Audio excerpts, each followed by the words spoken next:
Greetings and salutations. Hey, y'all. Hey, it is Wellness Work Wednesday. I am not Jay Lee. Don't worry.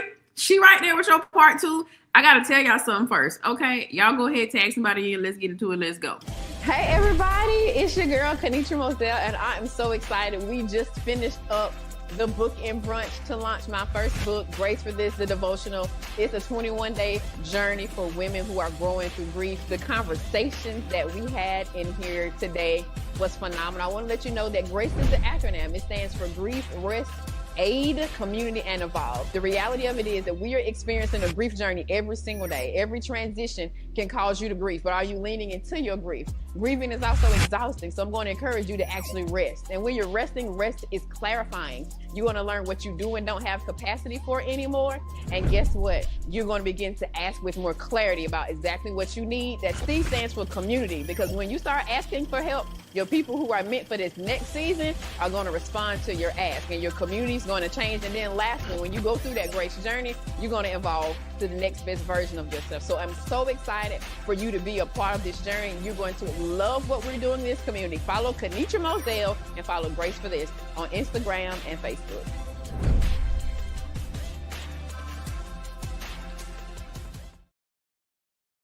You know, I really do like that little song. Like, I sing and dance every time. Every time that was there. I had to tell somebody in. All right, let somebody know that we are live. We part two is the language trap that is coming. But before we get into that, I absolutely had to give y'all a couple of updates. The first thing is, hold on, let me find it, because y'all already know. It's a picture for it, okay? There's a picture for it in all the places. So the first thing is, we are gonna give away.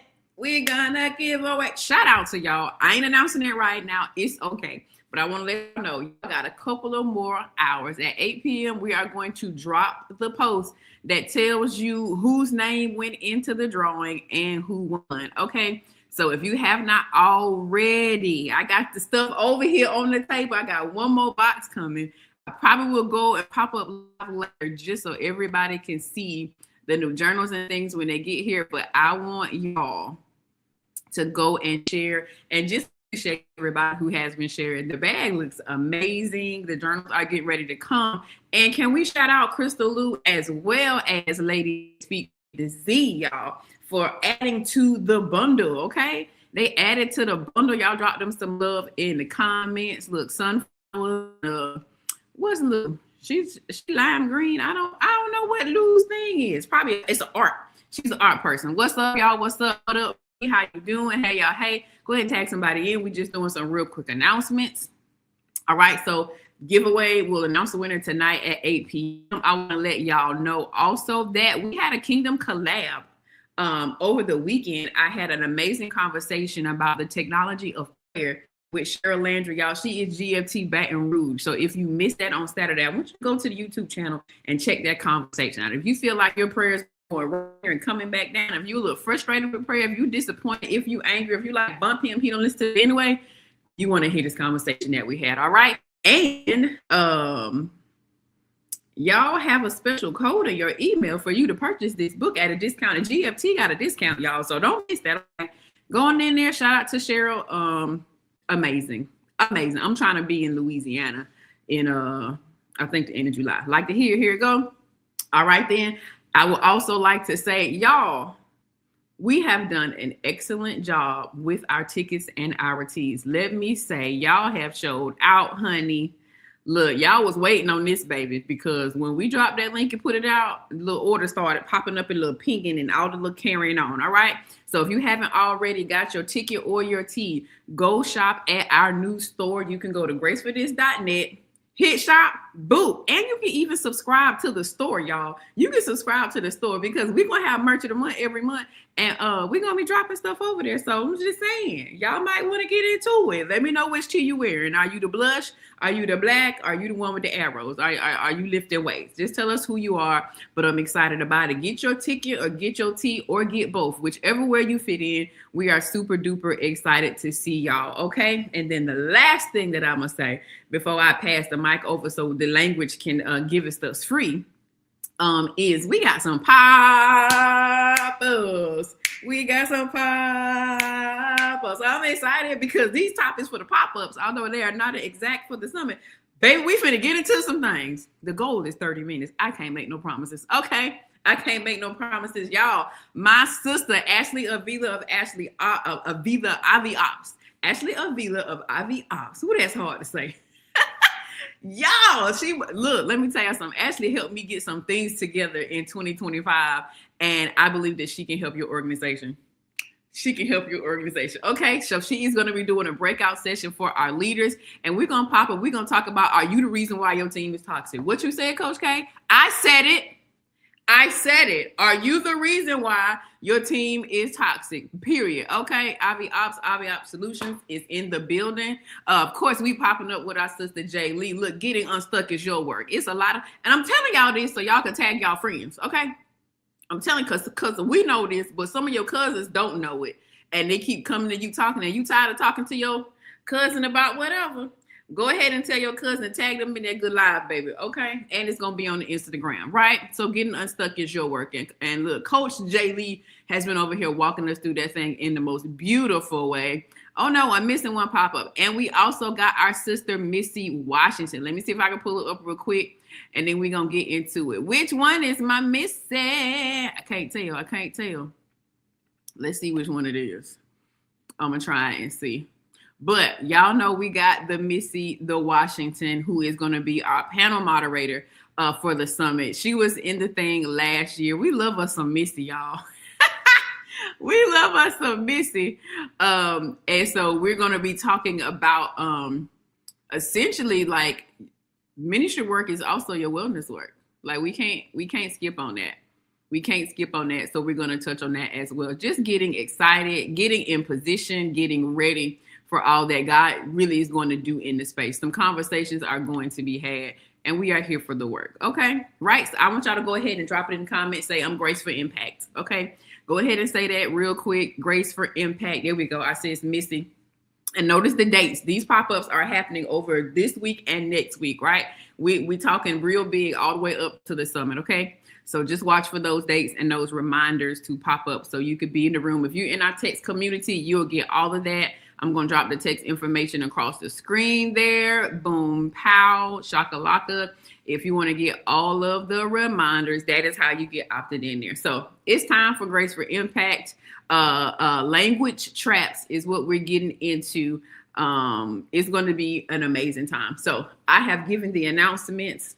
I have said all of the things. I want y'all to know Jay Lee is coming to the stage. Go ahead and make some noise in the comments. The time is now. 100 Jay Lee, language trap of Journey with Jay Lee. Let's get us together. Sis, you have the stage. Good afternoon, everyone, and welcome to our language traps, stuck to unstoppable. We are doing part 2 of love. Last month we got into the conversation of love, and we only made it through 2 of the 4 sections. Excuse me. So today's goal is to get through the other 2. For those of you who do not know me, my name is Jerecia Lee. I am the CEO of Journey with Jay Lee Consulting, where we help professionals pretty much move from being stuck to becoming unstoppable, and coordinating with different community agencies to kind of still bring that same energy in whatever avenue is keeping them stuck, or just bringing wellness workshops to them. So, if you guys are ready, we are going to jump in. I am going to do a quick prayer over this space and this opportunity, because I want to make sure that it is covered and blessed. Dear Holy Spirit, we want to say thank you. Thank you for allowing each and every one of us to come and be in this space. Thank you for those that are going to watch the replay. Thank you for allowing me this opportunity to speak into your community, and you use me as a vessel to communicate the things that you need your people to hear, to help them move from being stuck to becoming unstoppable, and getting closer to you, and being a better person, and showing up in love in all things that they do. I invite you into this space. I release and submit my mouth unto you. I pray that everyone, eyes, ears, and mouth and mind is receptive to hearing the words that you have. In your name I pray, amen. All right, so we're jumping in. We're jumping into the word of love. Last month, we looked at love and how do we self love ourselves and making sure that we're showing up for ourselves and debunking some of those things that keep us trapped from showing up for ourselves. And then we also got into what it is and how we show love within. Thank you. Showing love within our friendships. So today, we're going to hit how do we show up in with love within our familiar relationships and then in our romantic relationships. So in the comments, you know how I like to get started. I want to know what when I say love in your family relationships, what are your automatic thoughts, good or bad? And as you guys are taking that time to type in what is love or the first thoughts that you guys have as it relates to family relationships, I want to kind of relate it back to biblical. This one is Storge. Hopefully I'm pronouncing that correctly. I love what this one actually means. And I think if we look at this definition within family, it may help us understand what we should be expecting and even acknowledging how we may have been disappointed and how it may be keeping us stuck. So it means familial like family, but it also means protective, right? So our family love is a protective type of love. I see we got cute and healthy. Okay. Anything else as far as our family love?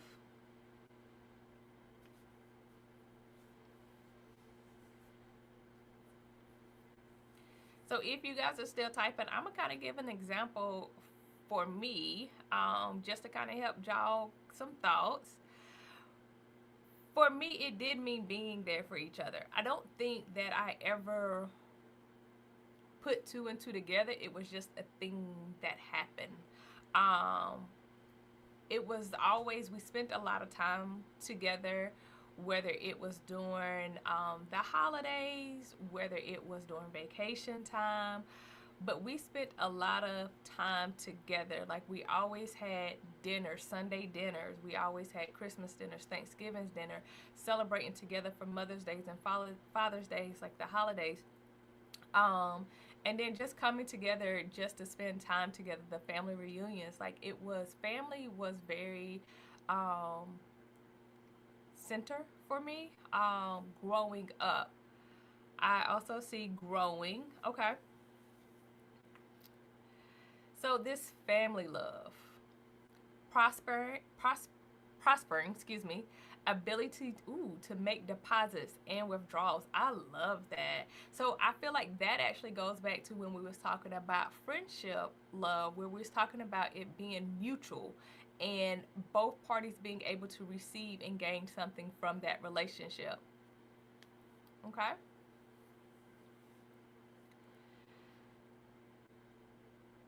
So family love,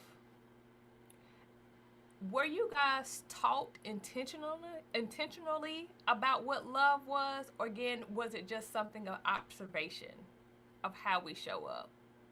Me, again, it was an observation. There was never a conversation of, hey, well, this is how we show love, this is how we be intentional about showing each other love. I didn't know anything about the 5 love languages, and I know that was typically associated with romantic relationships, but it does matter in your family relationships too. All right, I'm saying observation of show up. It was an observation. It was an I don't know why I can't talk today, y'all. I so apologize. It was an observation. Okay. So is there a difference between how you observed love growing up to now as an adult, how you expect love from your family relationships and family dynamics? Is there a difference? Okay, Vanessa Kelly, I see both, which is really good. Ooh, Latanya, I now realize that wasn't love. Okay. if you don't mind us getting into your business just a little bit and as comfortable as you feel, what are you saying that you observed growing up and now realizing that it's not love? Because I'm wondering if you're going to get into what one of our things that's keeping us stuck, one of the traps. Cassandra said she learned more from her grandmother. Okay. Cassandra said it was also a huge difference of what she observed versus what she now knows. Okay.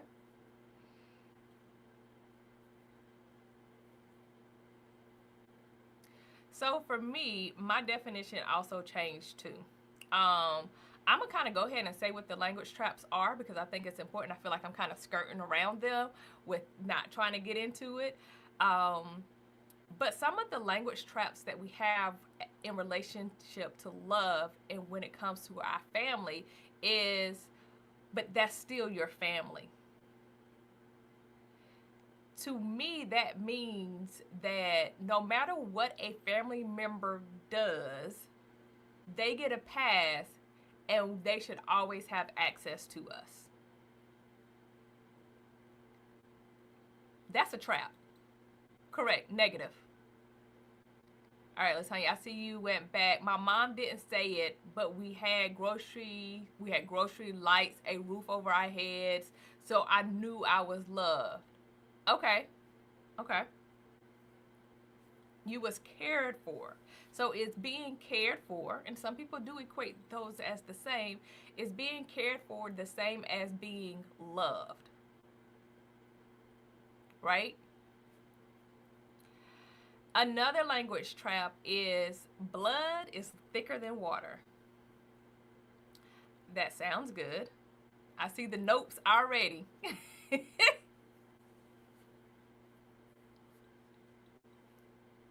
If we look at scientifically, blood is actually thicker than water, but what does that have to do with my family relationships?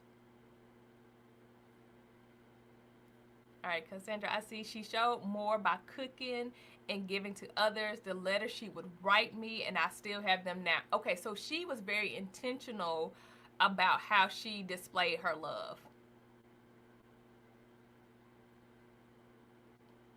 Okay. Okay, I see somebody said blood and water are both equally disposable in my opinion. You know what? I like that approach. Agreed. All right. No, ma'am. Blood doesn't always mean they have good. Ooh, that's a good one. Blood doesn't always mean they have good intentions towards you. That is absolutely correct. Okay. And then one other trap, and then I would like to hear some of the other traps that you guys may have been told to you as you were younger, but now you know is not accurate. So my last one that I have for the example is family comes first.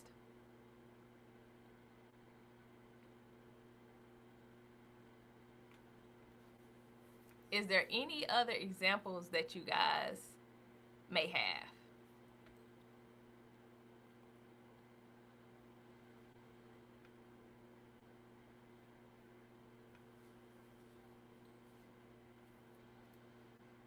Definitely a trap. Agree.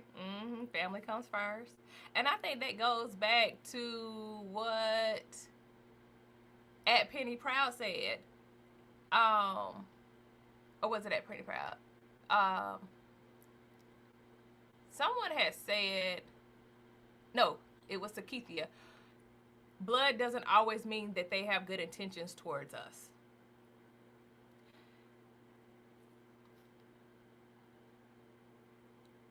I love that she said, I learned that that's not always true as I got older, correct? If your family is unhealthy, that spirals. So here's the truth. And like you said, a lot of you guys are already learning and realizing that a lot of the things that we were told, I don't know if we were taught these things out of survival or what the source of these concepts really come from. But they can be absolutely detrimental. they can keep us in a negative state of allowing people access to us that do not know how to steward us. And so remember, we have to show our self-love first. We have to make sure that we're good first before we try to help or show up for anybody else. So here's a couple of reframes, and then I'm going to talk about how I process and how I interact with individuals. And this one for me is for family, friends. It don't matter who you are. This is how I interact with people to make sure that I'm okay and that I'm showing up in love for myself first and foremost. The missing stewardship is a big indicator, absolutely. Family can be your worst enemy sometimes, absolutely. So how do we reframe some of these? Family is a role, not a free pass. I was having, this weekend, I was doing a presentation, and before I was doing a presentation, we was talking about identity, kind of, and they was saying that, oh, like being a sister is an identity, is who you are. And I quickly said, no, that's actually a role. Being a wife, being a mother, being a sister, being a daughter are all roles. And some of these roles I was born into, and some of these roles I chose to be a part of. I chose to be a wife, I chose to be a mother. But I was born into being a daughter, and I was born into being a sister. Right? So these are roles. I get to choose in these roles the access that people have based on how they steward me. Like I said, there is no free pass. My siblings don't get to disrespect me, or I'm gonna use the one that we always hear, but that's your mother, that's your father. How many times have you heard either directed to you or you heard it around, but that's your mother, you still gotta love them because that's your mother? Or that's your father, you still gotta love them. What does love mean in those instances? Because love doesn't equal access. I can wish that you are well. I can love who you are and not like parts of who you are, and still not say you get access to me. I will love them from afar if they are toxic. Absolutely. We can honor our family without tolerating them. Right? Love doesn't equal toxicity. It absolutely does not. What does honoring our family without tolerating harm look like? Can anybody give an example?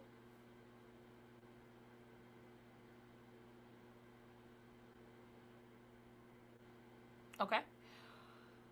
What does honoring our family members, a mother, a father, a sister, or an uncle, without tolerating harm to yourself? Because a lot of people, a lot of conversations that I've had is they was like, but I don't know how to do that. I don't know how to allow a parent to still have access to me, or an aunt to still have access to me without feeling words or comments or behaviors that harm me, not hurt me.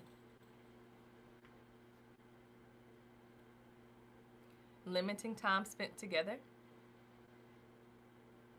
Okay.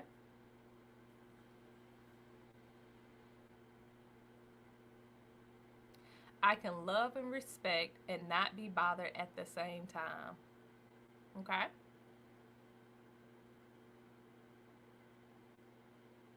Deciding the boundaries internally first. Absolutely.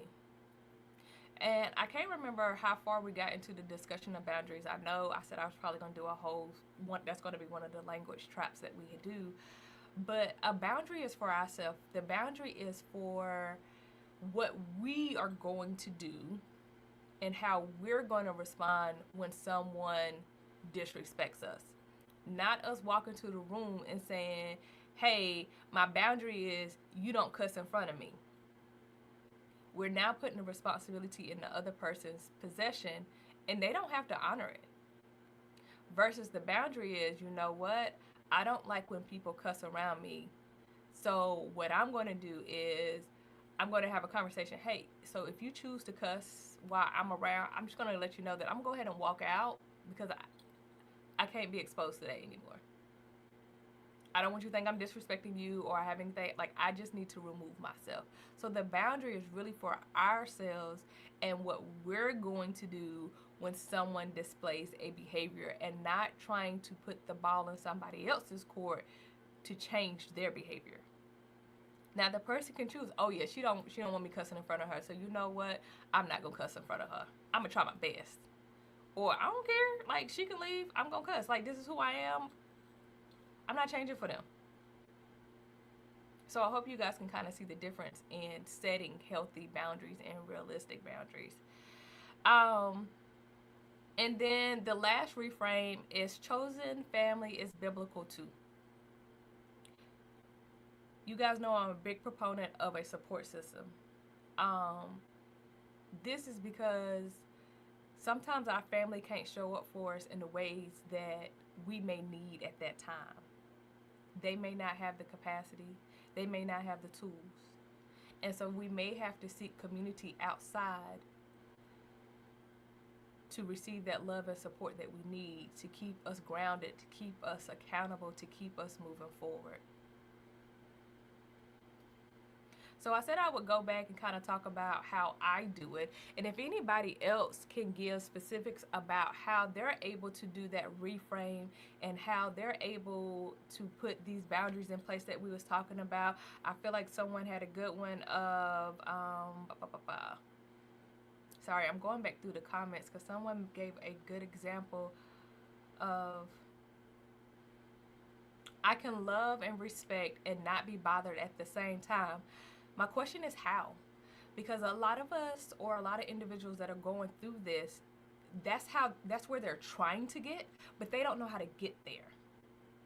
So if anyone can give an example of their how, let me know. And I'm gonna kind of, again, give how I frame it in my brain and how I move to help me be able to set these healthy boundaries and making sure, that I'm okay. So I see that someone don't answer all calls immediately. Yep. I check with myself before calling back. Absolutely. I love to say somebody else's emergency is not my emergency.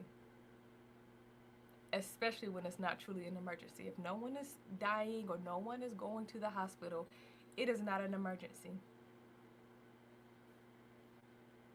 So this is how I maneuver in relationships. And again, it's not just family relationships for me, it's in all relationships. I'm a big observer. So I'm gonna let everyone show me who they are, right? Without setting expectations on them, but who you are. How do you show up? How do you treat me? How do you treat others? Who you are. And then more specifically, how are you treating me? Because you may treat me differently than you treat somebody else, whether that's good or bad or indifferent.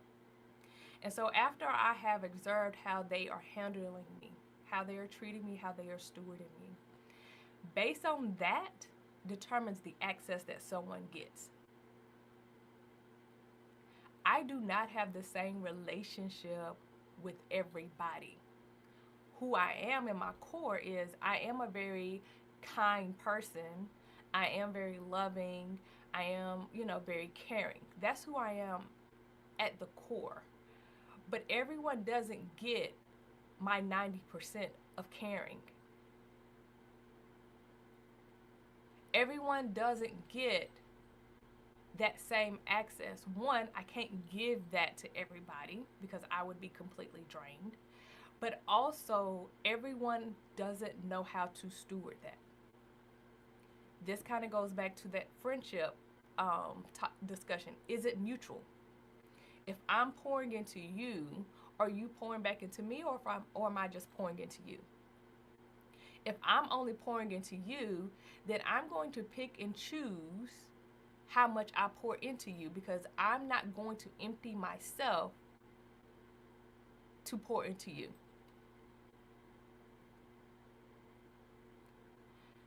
And then, so now I've identified the access that someone needs to have to me and how they're going to be able to steward me.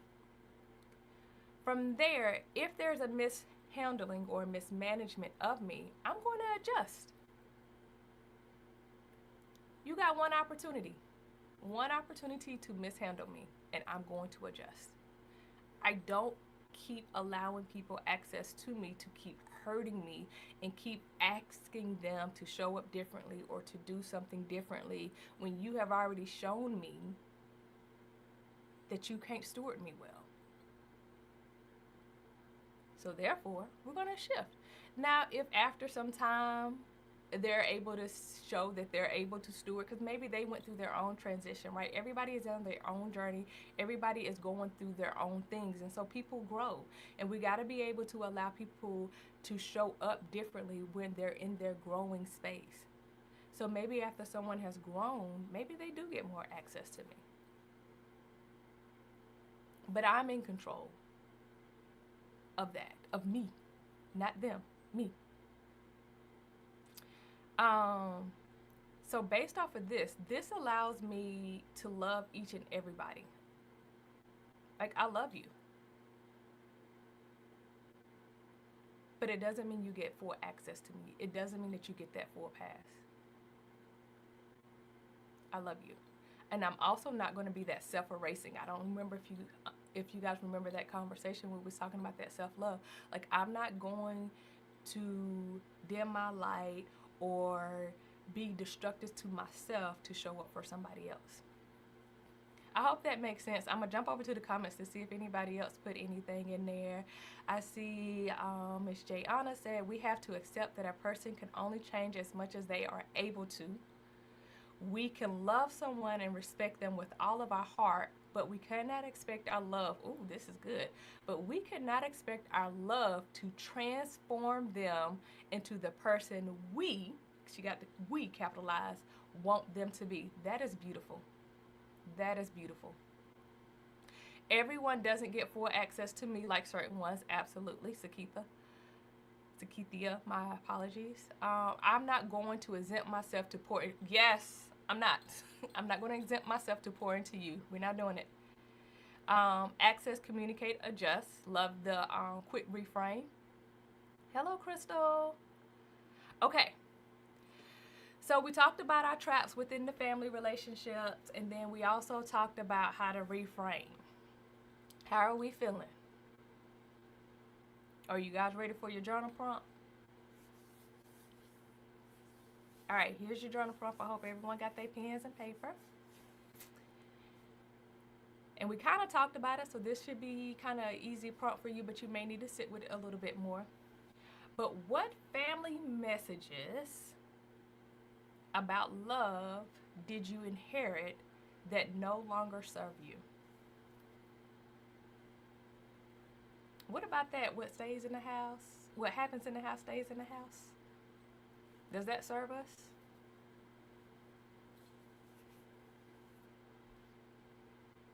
Does that family come first serve us? Are there opportunities and things that we have missed out on because we was waiting on our family's approval?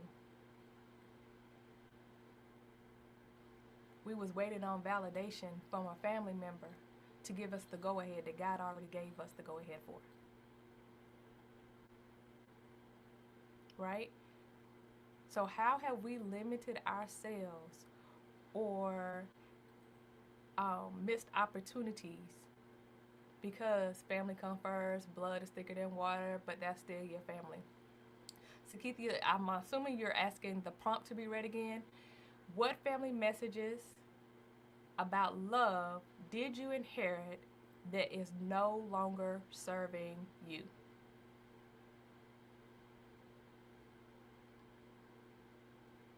So we got Jayana who says, I love my parents, but at a young age, I did equate love with obedience when that is not true. You know what? That's a really good point. And I think a lot of parents, and I'm probably guilty of it myself, there has been times where I expected my child to be obedient, and either I unintentionally or even my child interpreted their obedience as being love. Because as a parent, when our child is disobedient, a lot of times we try to correct them. But how are we correcting them?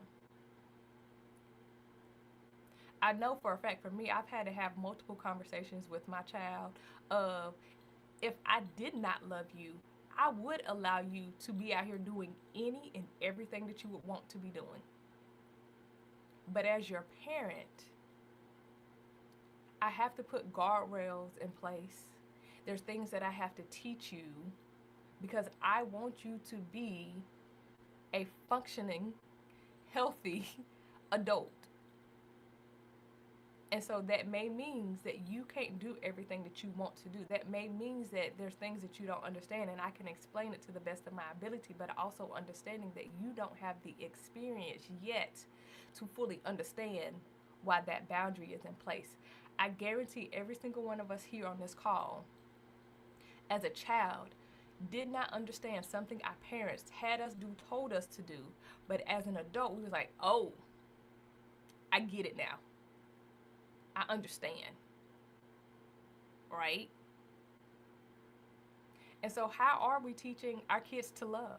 Are we having conversations, good conversations about love?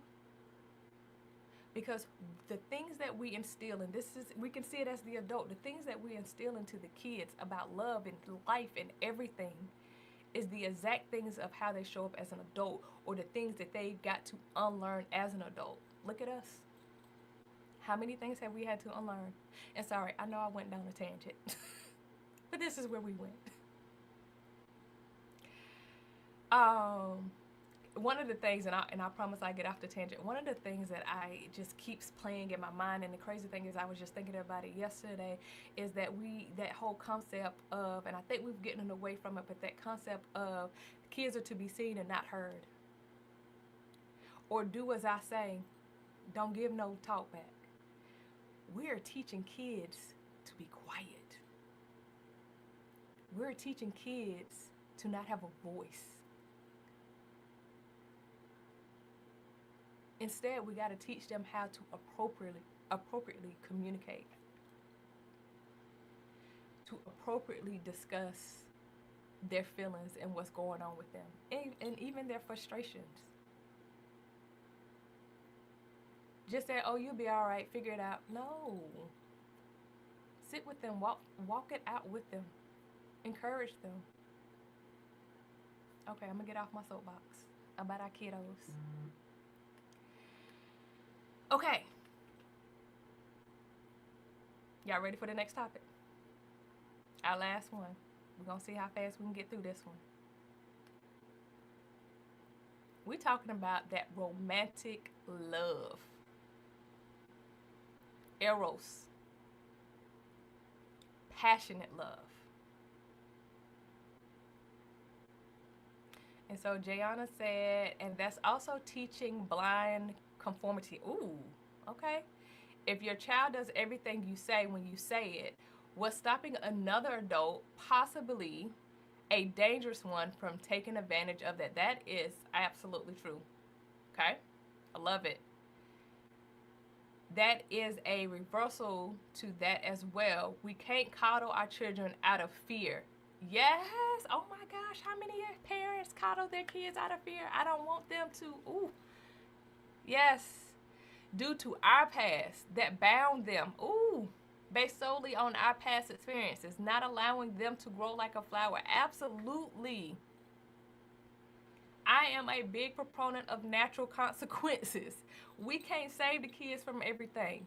They have to learn. They have to grow. They have to experience things. They got to be able to problem solve. They've got to be able to figure it out on their own. We cannot coddle them, because then they're going to be coddled adults who can't make decisions. Who's going to be calling you at 35, Mom? How do I make my bed? What do you mean? How do I open the door?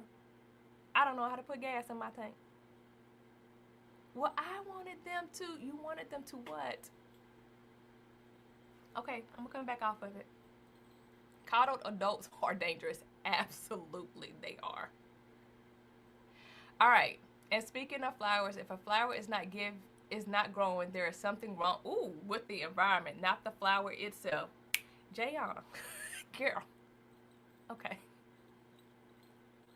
It's all I got. That's all I got.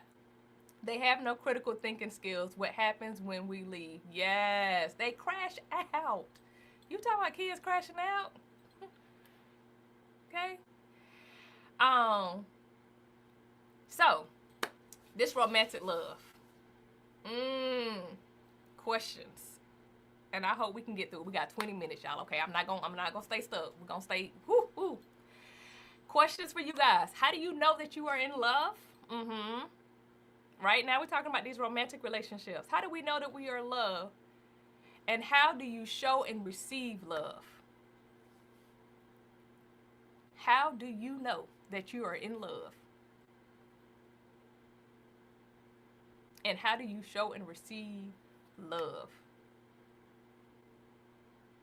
They are absolutely showing out, and I'm here for it all. I love it all. So do we know that Eros is supposed to be sacred?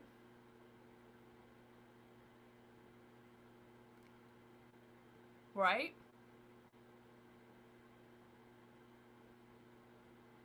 I know when to go the extra mile.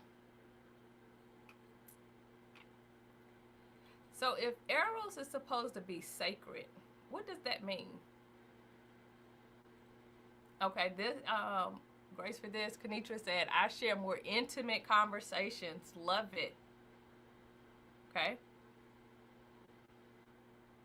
And I know you guys gonna get an A on this test. I got a quick test for you guys. Is love and lust the same thing? I'm still learning how to receive. I thought buying gifts was love. Even after being hurt or betrayed, my parents did that.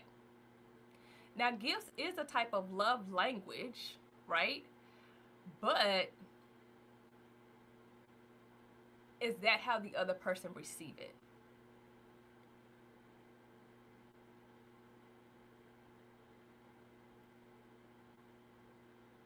So nope, no. Love and lust are not the same. They are absolutely not the same. In romantic love, there are 3 things that should be present at minimum, and there's a lot more. There's got to be consent. We absolutely got to have communication. There's a lot of romantic relationships that don't have communication. And in some instances, we don't have consent, right? Because consent to me means that I know what I'm signing up for. And when you have people showing up with their mask, we think we're signing up for one thing when we have actually signed up for something else. I did not agree to this portion of you. I didn't know this was who you are. I am still working on letting my guard down, but not rushing it. Lust is greedy and self-seeking, absolutely.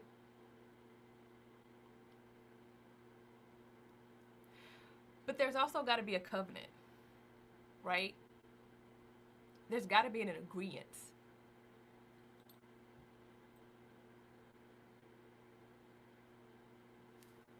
So what are some of the traps that come out of this one?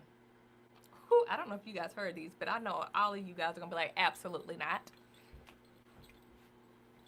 Love conquers all. How we feel about it?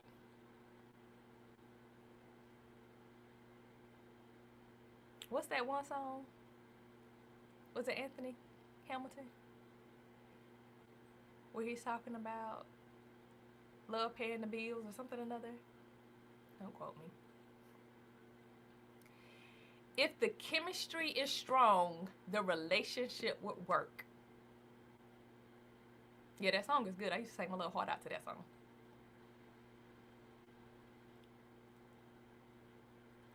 If the chemistry is strong, the relationship will work.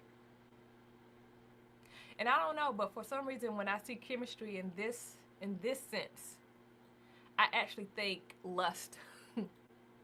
If the lust is strong, the relationship will work.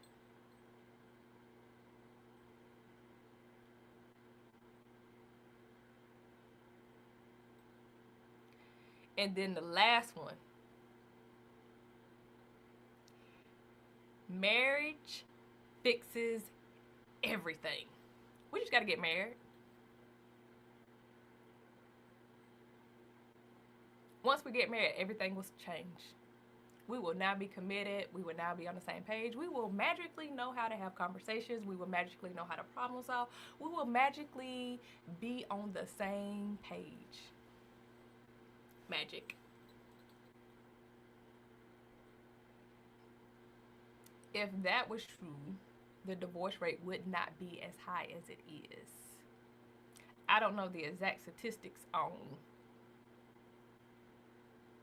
people going into marriages thinking that marriage will fix it.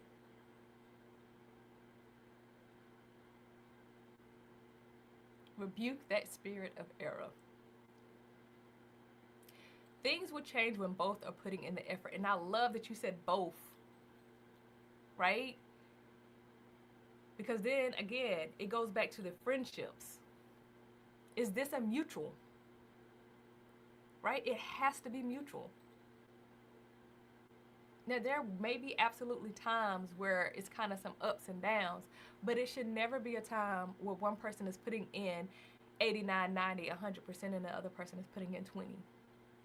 They're just there. They may be giving you some lip service. Oh yeah, I'm going to do better. I'm going to try. Where's the action? Where's the action? Most of you guys know I'm a very action-oriented person. You could tell me something all day long. But until your behaviors and actions match, okay, cool. I hate the word chemistry. We often inflate our own confusion or lack of insight when we have no evidence or real intimacy. We reach for words like chemistry or magic because we have nothing tangible to base a feeling on. There's no examples of kindness or connection. Okay. She said it, not me. She said it, not me. So how do we reframe? So Eros, love, is very powerful. True love, not the lust. And so we got to make that first distinction. Is this lust or love? Clear distinction. But it cannot sustain a relationship alone. Y'all shoot back to me the 3 things that we got to at least have at minimum. And again, these 3 things can't sustain us alone. What's the 3 things?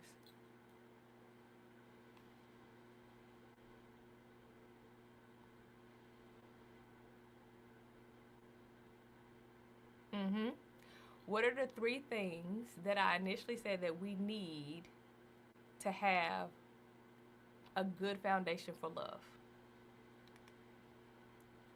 Consent, communication, and covenant.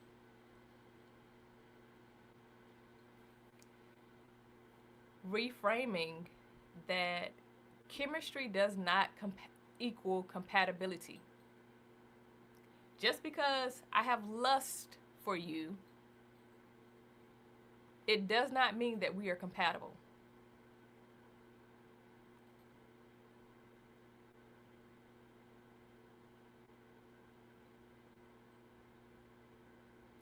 And most importantly, love requires skills, not just feelings. We talked about some of the skills we gotta have. We gotta have communication skills. We gotta have conflict resolution, problem solving skills. We got to be able to have empathy and sympathy. We got to be able to see other people's perspective.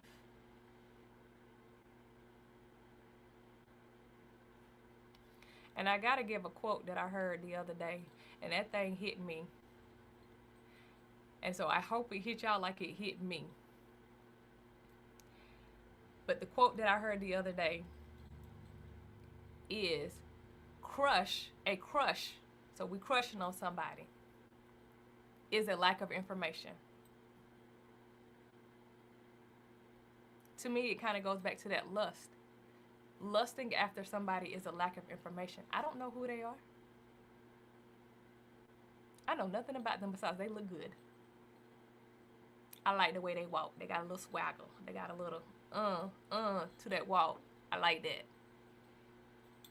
They could be a jerk. They can be abusive. They could be arrogant.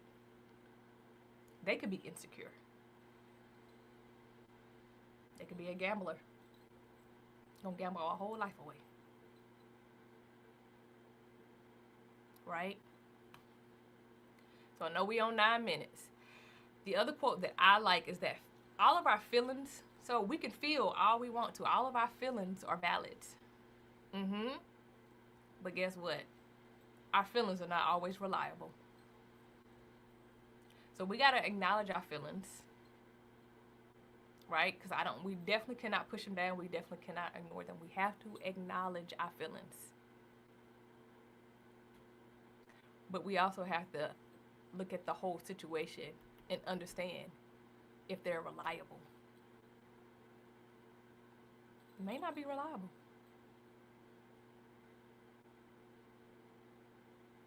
Lust is a feeling, right?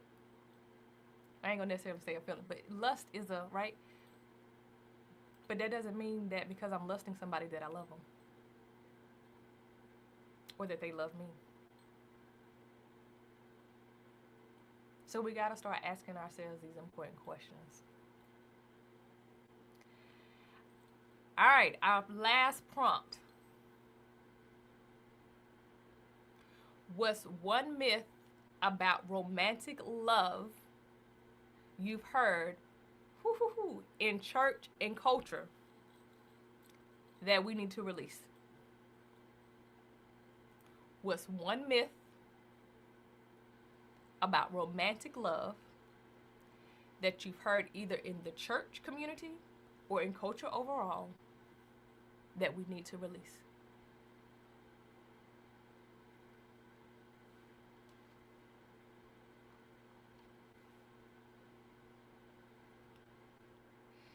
All right, we got about 7 minutes. I just want to open the floor for comments, for anything anybody has to say in these last little moments. I feel like I threw a lot at you. I know you guys were receiving it because these comments was on it. So any last things that anybody want to put out, any questions you want to ask as we close out this discussion on love that, kind of went over 2 months, but I think it was perfectly fine. Anything.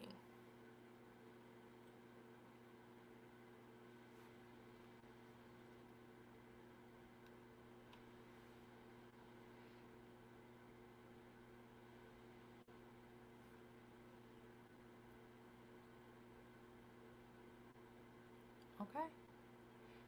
Well, I don't know if anybody is typing.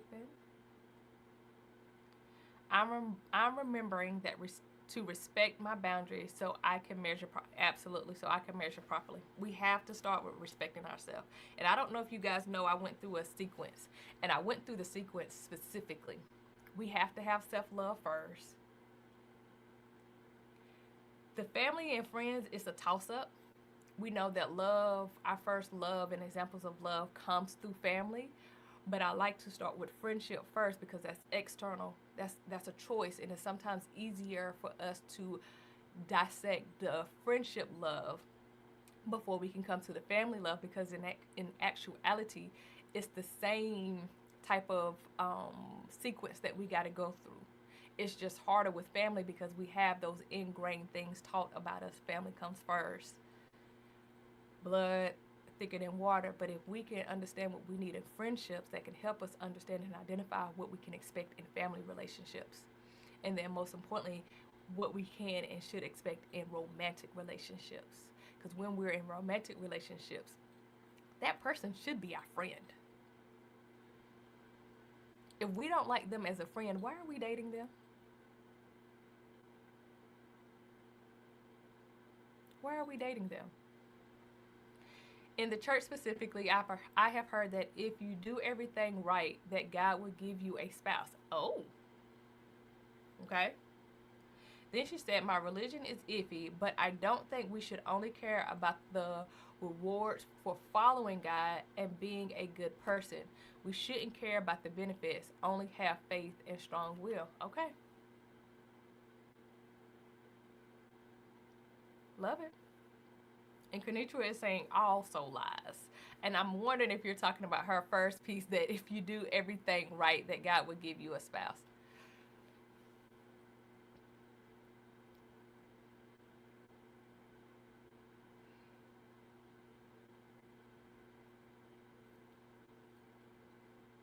I love it.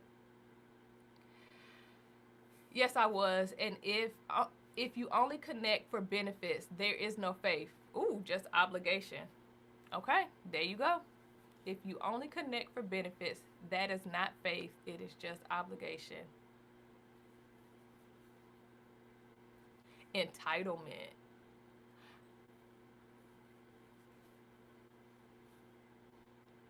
Okay.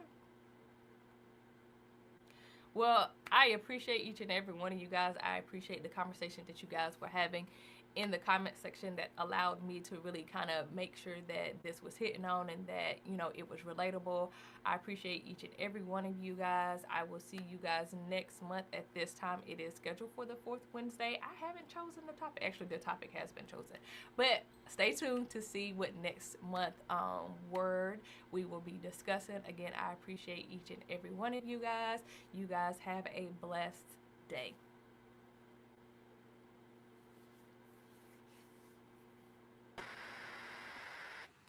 That was good, good, good, good, good. We love y'all super duper big. Y'all stay engaged, stay connected. Look, I had to pull my laptop down because I needed to get in these comments. I had to type, y'all, period. That was so good. Make sure y'all are following Jerecia Lee. All of her details are in the description. So follow her platform, her page. She's got some amazing things that's coming. She will be in the building with us. She will be in the building with us next weekend for the Wellness Work Summit. So you get to meet her, come to her table, and you can even choose to be in her breakout session for the summit. Okay, y'all. So super duper excited. Look, if y'all don't know what's going on and you want to get connected, text the number right there. Absolutely pull up for the summit. Okay. Absolutely put up for the summit. We are putting the wellness to work. You know the things to do, but are you applying the things that you have learned? Remember, we have the conversations here. We do the wellness work here. That's what we are here for. That's what it's all about. But if your application is missing, you still will go into your assignment ill prepared and not stewarding well. All right, y'all. So life can be hard and your journey can hurt, but commit to heal so your story can help. Visit us at graceforthis.net. Learn more about us. And if today was good, donate to us. We are an organization that is on a mission to help the world get committed to a wellness regimen in 3 clicks. We got some things we building. We love y'all big. Thanks to Jerecia Lee. And we out.